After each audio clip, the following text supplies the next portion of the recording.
지난주에 우리는 하나님의 말씀을 살펴볼 때 화평케 하는 자는, 화평하게 하는 자는 화평으로 심어 의의 열매를 거둔다라고 되어 있습니다. 그러나 이런 화평한 삶을 살지 못하는 것, 교회 내에, 공동체 내에, 가정 내에 다툼이 일어나는 그 근본적인 이유는 환경의 문제가 아니라 야고보는 정욕이 문제다. 우리 안에 있는 정욕이 문제다라고 말씀하는 겁니다. 우리 1절 말씀을 다시 한 번 더 읽어보겠습니다. 너희 중에 싸움이 어디로부터, 다툼이 어디로부터 나느냐? 너희 지체 중에 싸우는 정욕으로부터 나는 것이 아니냐? 이렇게 말씀합니다. 어떤 이유 때문에 다툼이 일어났는지는 모르지만 야고보는 지금 일어난 그 싸움의 중심에는 각자가 가지고 있는 그 싸우는 정욕, 우리 안에 있는 정욕이 문제다, 이렇게 말씀합니다. 오늘 우리가 함께 읽은 야고보서 4장 1절부터 4절까지, 3절까지의 말씀을 좀 더 잘 이해하기 위해서는 두 단어에 대한 이해가 선행적으로 필요합니다. 하나는 이 본문에서 말하고 있는 너희가 누구냐 하는 것이고, 두 번째는 이 정욕이라는 뜻이 무엇일까 하는 것입니다. 이미 다 개스가 되고 충분히 알겠지만은 좀 더 깊게 살펴보면서 우리 안에 있는 모습을 보면 좋겠습니다. 먼저 정욕이라는 단어의 뜻이 무엇일까요? 이 단어는 오늘 읽었던 말씀의 1절에도 나오고 또 3절에도 나옵니다. 그죠? 2절에 보면은 정욕이라는 단어가 나와 있지는 않지만 욕심, 시기, 이런 말로 단어로 표현되고 있습니다. 여러분, 정욕이라는 단어의 뜻이 무엇일까요? 네, 사전적인 의미에서 보면 이 정욕이라는 단어는 성욕이라 말해도 사실 틀리지는 않습니다. 광범위하게 말하면 이 어떤 성적인 열망을 더 넘어서서 어떤 것을 막 가지고 싶어 하는 압도적인 마음, 이것을 욕망을 정욕이다, 이렇게 말을 합니다. 소유하고 싶어 하는 마음이든 느끼고 싶어 하는 어떤 쾌락이나 감정이 되었든 간에 내 안에 있는 본능적인 욕망을 채우려고 하는, 그래서 수단과 방법을 가리지 않고 그 만족을 끊임없이 추구하려고 하는 이기적인, 압도적인 마음이 정욕이다, 이렇게 생각을 하시면 오늘 본문을 이해하는 데 도움이 될 수가 있습니다. 자, 이렇게 이야기를 하면 질문이 있을 수 있습니다. 아마 신앙생활을 하면서 정욕에 대한 문제라든지 욕심에 대한 문제라든지 거룩에 대한 어떤 카테고리에서 우리 신앙을 점검할 때 늘 조금씩 가지고 있는 질문들입니다. 그 질문이 무엇이냐면, 우리가 가지고 있는 모든 욕심이 다 나쁜 것인가? 우리가 들 수 있는 시기와 질투들이 다 나쁜 것인가? 라고 하는 궁금증이, 그 바운더리에서 우리가 약간 혼돈이 있을 수가 있습니다. 사람은 다 욕심이 있습니다. 그죠? 또 욕심이 필요할 때가 있습니다. 공부를 하는 학생들은 당연히 1등을 하고 싶어 하는 마음이 있어야 되고, 있으면 너무 좋지요. 집을 사고 싶을 때 이왕이면, 그죠? 좋은 가격에, 좋은 땅에, 그리고 잘 팔릴 수 있고 또 잘 살 수 있는 집을 고르고 그런 집을 사고 싶어 하는 그 마음이 막 드는 거는 당연한 것 아니겠습니까?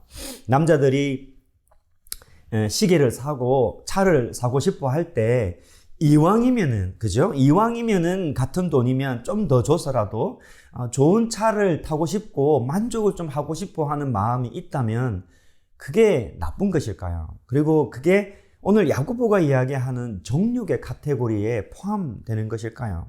그 2절 말씀을 보시면 되겠습니다. 우리 2절 말씀을 같이 한번 읽어보겠습니다.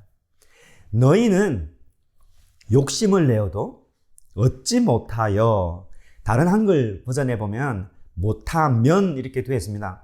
너희는 욕심을 내어도 얻지 못하면 살인하며 시기하여도 능히 취하지 못하므로 못하면 다투고 싸우는도다. 너희가 얻지 못하면 구하지 아니하기 때문이다. 이렇게 말씀을 합니다. 우리 안에 본능적으로 가지고 있는 욕심들, 그리고 어쩔 수 없이 드는 마음이 요동치는 시기심, 질투심 있을 수 있습니다. 그러나 야고보가 여기서 말하는 정욕은 다른 것입니다. 정욕은 겉으로 선한 욕심으로 드러나는 듯 하지만 또 정욕은 누가 볼 때 아름다운 질투로 보일 수도 있지만 정욕은 제어가 되지 않습니다. 오늘 본문 말씀해 보면 우리 안에 기본적으로 찾아오는 욕심들, 본능적으로 발동되는 질투심이 있을 수 있습니다. 그러나 이런 것들이 어느 정점에서 제어가 되느냐, 안 되느냐의 차이가 정욕과의 차이점을 말하는 것입니다. 2절의 말씀은 정욕이 선한 욕심의 탈을 쓰고는 있지만 만족이 되지 않으니까 어디까지 갑니까? 살인하는 자리까지 나아갑니다. 정욕은 시기라는 가면을 쓰고 있지만 교양 있는 말투와 질투를 하지만 결국 원하는 대로 되지 않으니까 싸움의 자리까지 나가게 된다는 것을 보여주고 있습니다. 그러니까 오늘 정욕이라는 단어를 이야기를 할 때 나와 상관이 없는 이야기다라고 생각을 하면 상당히 곤란하다는 것입니다. 왜냐하면 이 문제는 우리 안에 있는 것입니다. 아무리 선하게 보이는 욕심, 예를 들면 운동에 빠져 있다든지 아니면 취미생활로 어떤 낚시를 한다든지 그렇게 우리가 어떤 선한 욕심이 있을 수 있습니다. 공부하면서 1등을 하고 싶다든지 이런 욕심이 있을 수 있습니다. 그러나 그 결과로 인하여서 다툼으로 이어지고 그 결과로 인하여서 다른 사람하고 관계가 무너진다면 우리가 가지고 있는 그 선한 욕심이 정욕일 수 있다는 겁니다. 예를 들면 다른 사람들보다 쇼핑을 좀 많이 할 수도 아니겠어요. 물건을 좀 더 많이 사고 사는 걸 좋아하고 50% DC한다고 그러면 참지 못하고 막 그런 것 있을 수 있잖아요. 그러나 물건 사는 마음, 또 새로운 물건, 얼리버드라고 해서 좋은 물건을 사고 싶어하는 그 마음들이 우리 신앙의 가치와 위배되느냐? 그렇다고 할 수 없습니다. 그러나 진짜 문제가 뭐냐면 그런 어떤 선한 욕심 때문에 실제 개인의 삶이 무너지고 사람과의 관계에 영향을 주고 더 중요한 것은 예배 때마다 머릿속에 가득한 것이 하나님에 대한 생각, 선한 거룩한 욕심에 대한 생각이 아니라 사야 될 물건들, 또 내가 어떤 쇼핑 리스트를 계속 생각하고 있고 예배 드리는 가운데서도 셀폰으로 그것들을 보고 있다면 우리는 이제 이것을 정욕에 빠진 상태다라고 말할 수 있는 것입니다. 이것은 정욕의 하나의 예일 뿐입니다. 그러나 우리 삶에 보면 많은 부분들에 우리가 노출되어져 있습니다. 그죠? 더 좋은 거 먹고 싶고, 더 마시고 싶고, 더 권력을 가지고 싶고, 사람들이 모여있을 때 인기를 가지고 싶고, 그 센터에 있고 싶어 하는 마음들, 더 가지고 싶어 하는 욕망들이 있을 수 있습니다. 하지만 이 마음이 지나쳐서 나에게 실망을 준 사람들을 미워한다든가 반대하는 사람과 끊임없이 싸움의 자리로 나가고 그래서 나의 관계가 끊어지고 삶의 질서가 무너지고 그런다면 우리는 정욕의 문제를 가지고 있는 것입니다. 정욕의 문제를 가지고 있다는 이 말이 왜 문제가 될까요? 우리 안에 정욕이 왜 우리에게 문제가 될까요? 내가 갖고 싶은 거 가지면 되지. 그게 왜 문제가 된다고 야고보가 이야기할까요? 표면적으로는 갈등이 생기기 때문입니다. 부부가 결혼을 해서 또 연인 가운데서도 다툼이 일어나는 것은 각자의 욕심이 지나쳐서 정욕의 문제가 있기 때문에 각자의 주장으로 인하여서 그 만족이 되지 않음으로 인하여서 서로에게 갈구하게 되고 채워지지 않으니까 끊임없이 싸움과 갈등이 일어납니다. 그래서 정욕이 문제가 된다는 겁니다. 그러나 신앙적인 관점에서 보면 지난 시간에 우리가 말씀을 통해서 배웠듯이 십자가의 사람의 신앙의 복음의 능력을 가지고 있는 사람의 그 본질은 하나님께서 우리와 화평하셨듯이 우리가 이웃을 사랑하고 섬기고 화평해야 되는 그 신앙의 본질이 있는데 우리가 정욕에 사로잡히게 되면 십자가를 알매도 불구하고 그 화평케 하는 일들을 결코 이루어낼 수 없기 때문에 문제가 되는 겁니다. 그래서 교회 오래 다니지만 내가 야고보가 이야기하는 것처럼 의의 열매를 얻을 수가 없고, 그리고 사도 바울이 말씀하시는 것처럼 성령의 열매를 얻을 수 없게 만드는 것이 환경의 문제가 아니라 우리 안에 있는 정욕이 문제라는 것입니다. 더 중요하고 더 시리어스한 문제는 이 정욕은 우리로 하여금 하나님으로부터 멀리 떨어지게 할 수 있다는 겁니다. 하나님 앞에서 심지어 범죄하는 자리까지, 죄를 짓는 자리까지 나갈 수 있게 한다는 겁니다. 오늘은 1절에서 3절까지 말씀을 보았지만 4절에 보면 이렇게 정욕에 사로잡힌 사람들, 그래서 살인을 하든 다툼이 되었든 간에 내가 얻고 싶은 것을 반드시 얻을 것이다, 얻고 싶다, 그 정욕의 노예에 사로잡힌 사람들을 향하여서 야고보는 한치의 양보도 없이 이렇게 말씀합니다. 4절을 한번 보시죠. 가늠한 여인들이다. 너희들은 가늠한 여인들이다. 이렇게 말씀합니다. 정결하지 않다는 것이죠.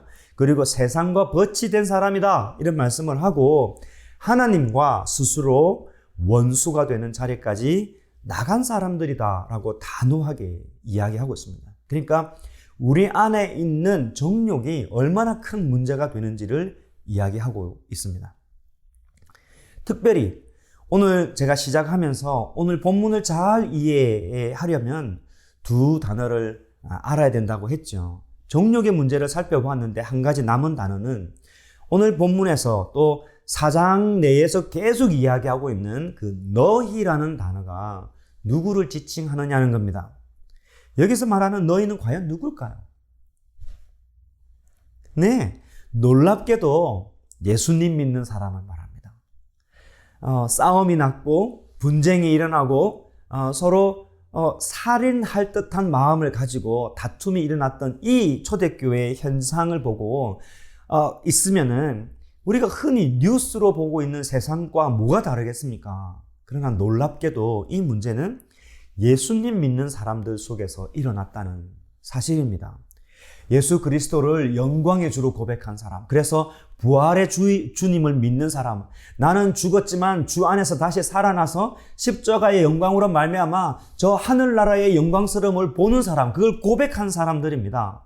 눈에 보이지는 않지만 눈에 보이는 어떤 확실한 것보다 더 확실하게 하나님을 믿고 그 하나님을 아버지라고 부르는 그 사람들입니다. 이 사람들이 정욕의 문제에 빠져 있는 것입니다. 세상 사람들을 지칭해서 이야기하고 있는 것이 아닙니다. 교회 내에 어떻게 예수님 믿는 사람들끼리 이 정욕에, 싸우는 정욕에 빠져서 서로 다투고 시기하고 살인하는 마음까지 가질 수 있느냐는 것이죠. 이 본문의 말씀을 그냥 왜곡 없이 의미를 두지 않고 그대로 읽어보면 교회 내에 살인사건이 난 겁니다. 무엇 때문에요? 정욕 때문에 그런 겁니다. 너무 충격적인 사실이다 보니까 이 2절 말씀을 가지고 주석을 보면 신학자들 사이에서도 논쟁이 좀 있는 거예요. 정말로 사람을 죽였을까? 아니 어떻게 예수님을 고백한 사람들이 교회 내에서 선생된 자들이, 교회 지도자들이 다툼과 정욕으로 인하여서 사람을 죽이는 일까지 일어날 수 있을까? 요즘 현대 교회를 보면 그런 일도 있어요. 그러나 그렇게 믿음으로 고백한 사람들이 그런 일을 할 수가 있느냐? 그래서 진짜 사람을 죽인 게 아니고 예수님께서 형제를 미워하는 자들은 다 살인한 자다 말한 것을 비유적으로 말씀하시지 않을까? 그렇게까지 해석을 합니다. 왜 그렇게 해석을 합니까? 정욕의 문제로 교회에 이렇게까지 심각한 문제가 일어났고 그 모든 것을 야고보가 정욕의 문제다라고 이야기를 할 때 우리가 이 본문이 너무 놀라운 거예요.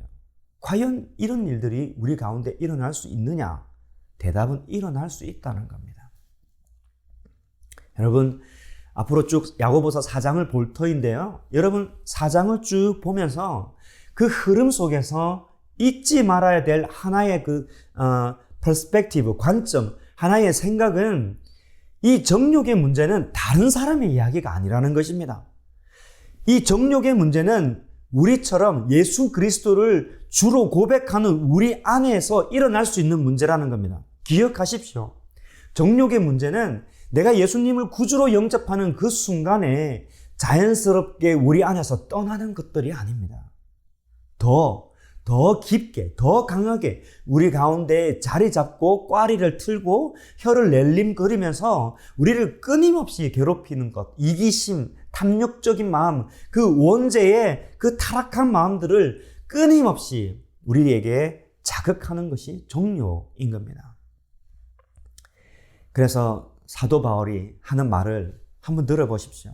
사도 바울께서 이렇게 말씀하셨습니다. 로마서 7장 22절 말씀, 현대인의 성경으로 아마 여러분 잘 아시는 말씀인데, 나의 내적 존재는 하나님의 법을 좋아하지만 내 육체에는 또 다른 법이 있습니다. 그것이 내 마음과 싸워서 나를 아직도 내 안에 있는 죄의 종으로 만들고 있다는 것을 내가 알았습니다.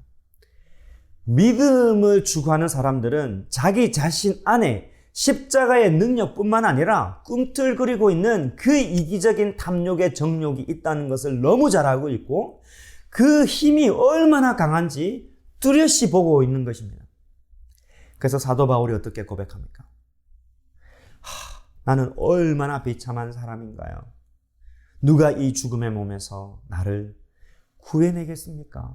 라고 말씀합니다.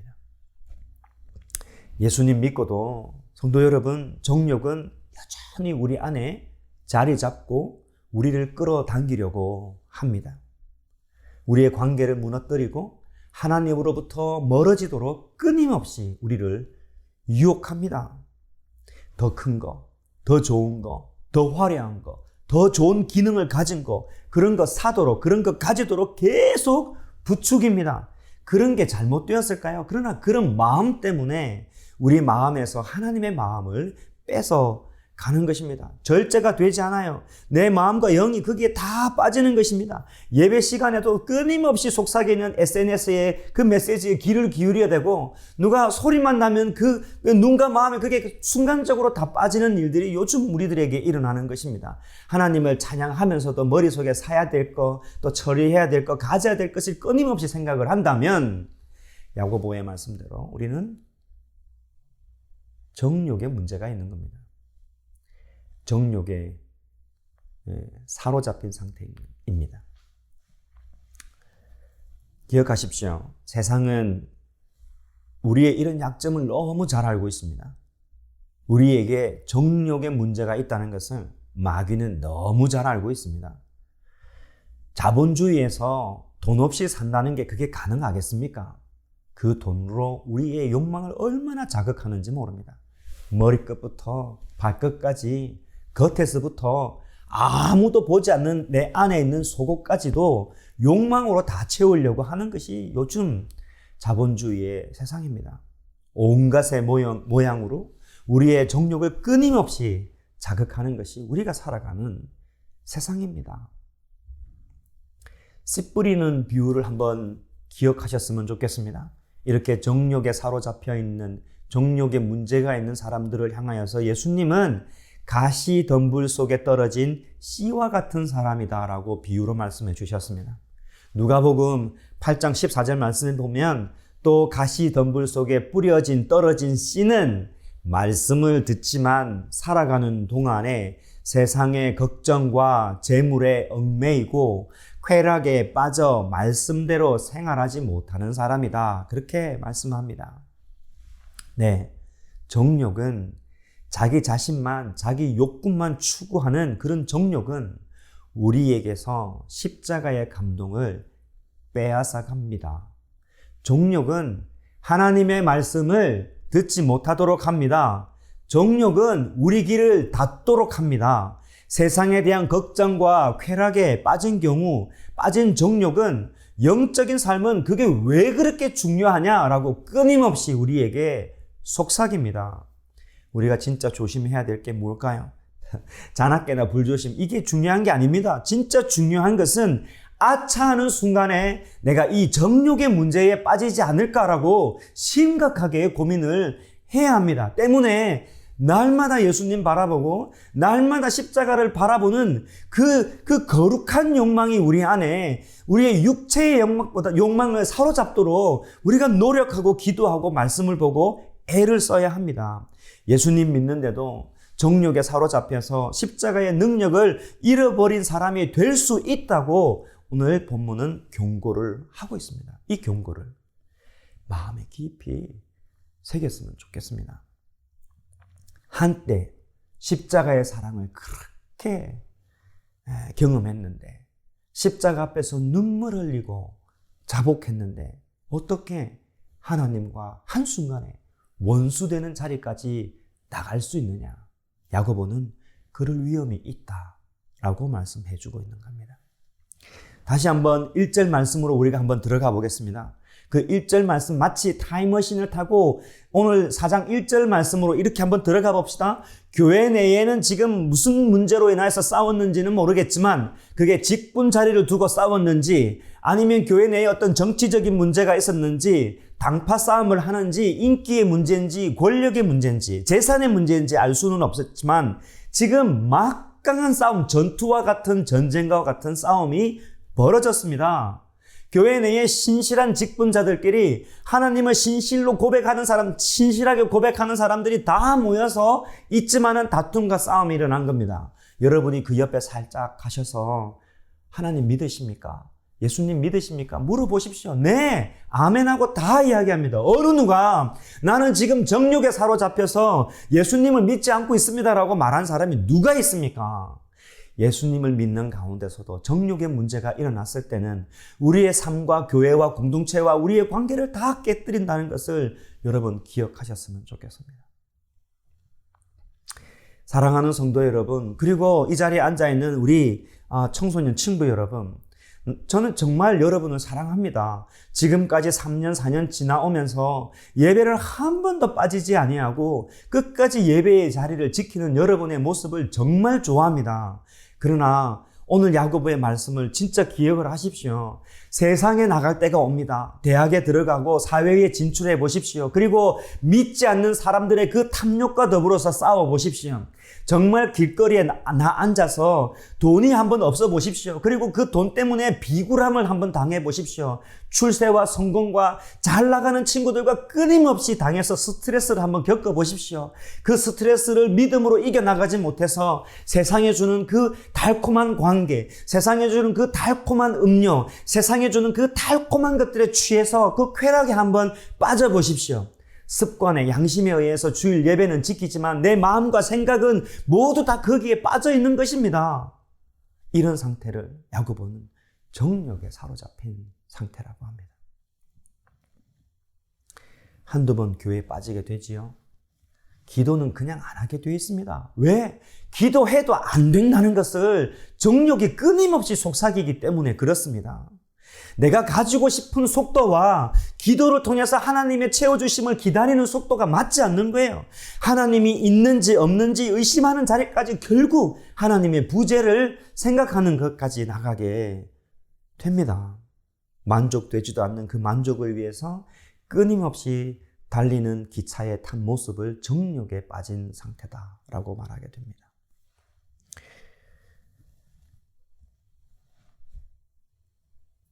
2절 말씀을 한번 확대해 볼까요?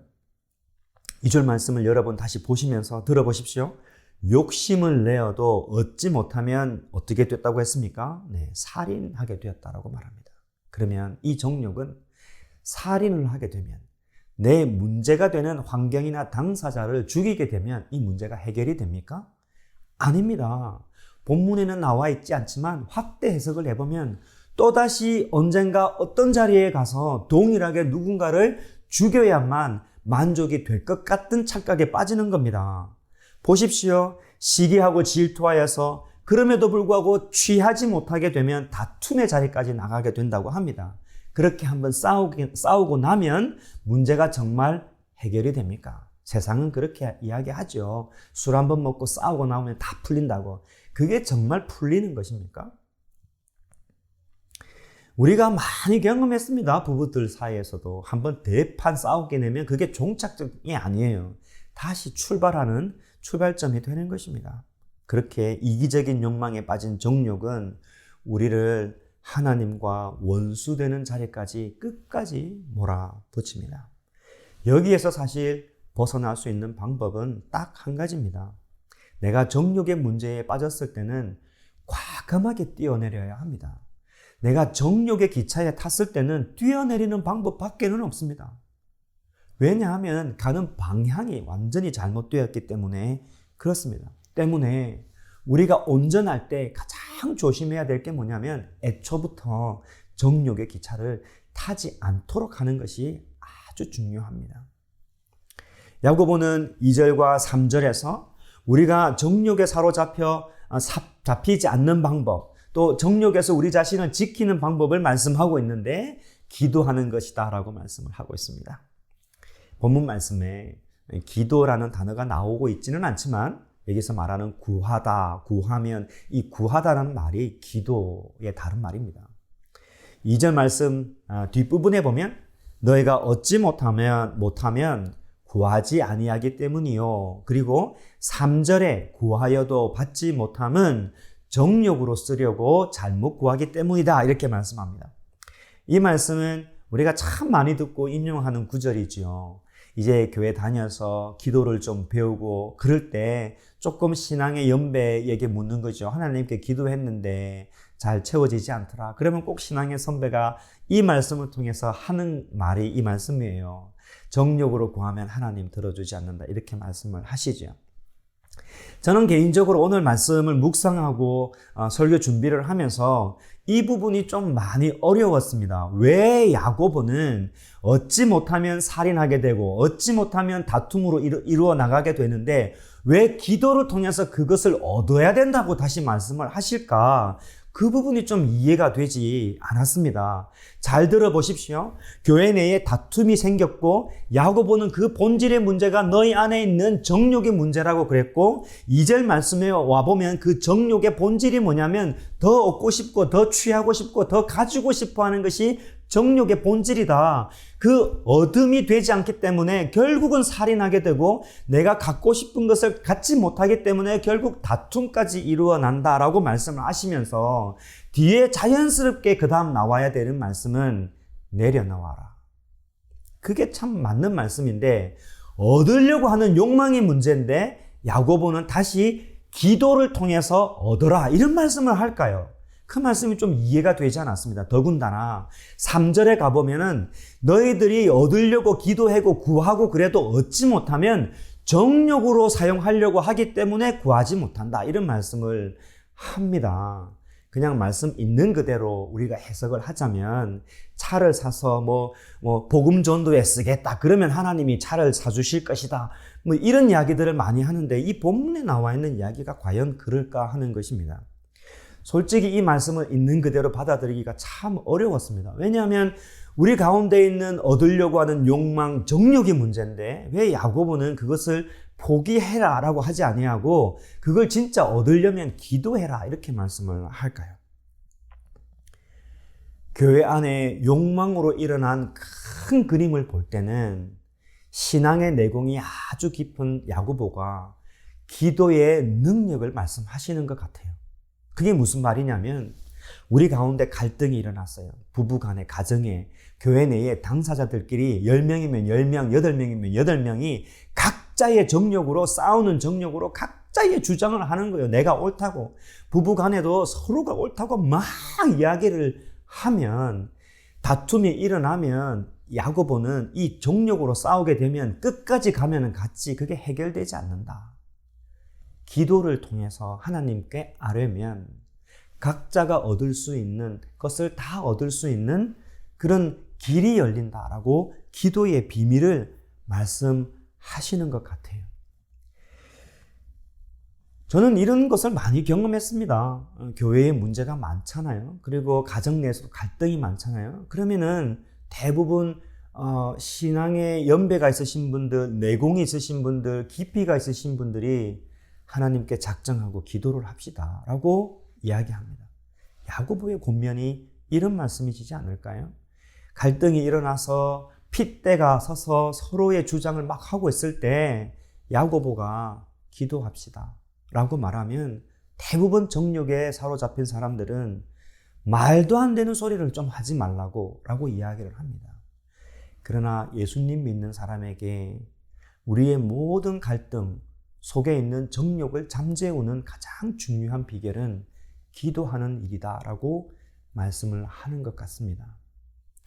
기도를 해서 절대 풀리지 않을 일들이 풀려지는 경우가 참 많습니다. 정욕은 누군가 한 명이 자리를 차지하면 나머지는 절대 차지할 수 없습니다. 그 한 자리를 놓고 싸우는 거예요.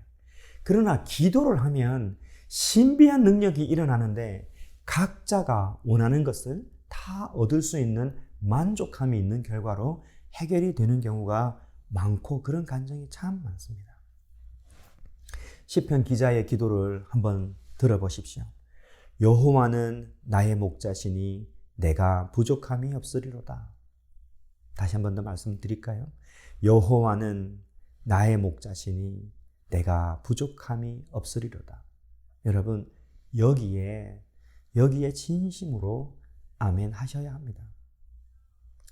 말씀을 맺겠습니다. 오늘 1절, 2절, 3절의 말씀을 보았는데요. 우리가 정욕에 사로잡히지 않으려면, 또 우리가 정욕의 상태에 있을 때 이 기차에서 뛰어내릴 수 있는 그 방법은 기도하는 방법입니다.